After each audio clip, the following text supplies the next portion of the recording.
Straeon y fferm, addasiad Rhiannon a Dewi Pws.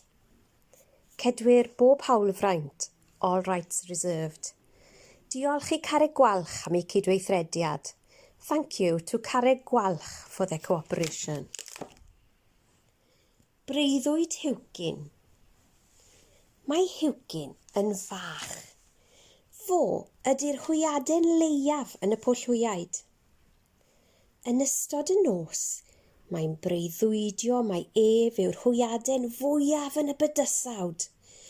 Mae'n breuddwydio ei fod mor hir a deinosor, mor dal a chawr, ac mor gryf a thractor Jos y Wern.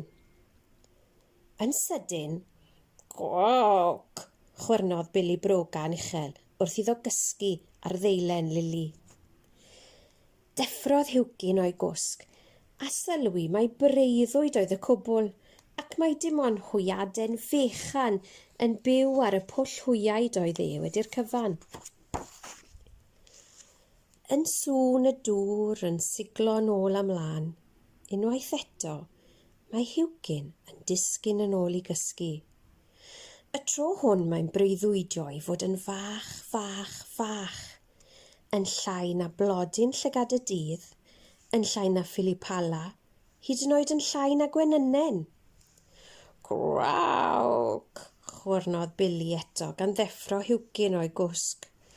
Falle nad ydw i mor fach â hynny. Dwi'n fwy na gwenynnen, philipala a llygad y dydd. Dwi hyd yn oed yn fwy na Billy Broga gyda'i chwyrnu uchel. Erbyn y bore, roedd yr haul wedi codi'n uchel i'r awyr. Bore da, meddai mam wrth Huwcyn. Gysges ti'n dda?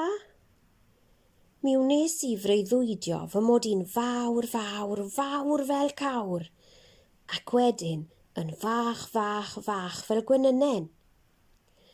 Mi wyt ti'n berffeth fel rwyt ti, meddai mam gan roi sws ar ei ben. Paid â thrio newid, mi wneud i dyfu'n fwy bob dydd, a chi'n hir mi fyddi di'n fwy na fi, meddai. O, waw, chwarddodd Huwcyn, gan gwtsio'i fam ac edrych i fyny arni'n gariadus.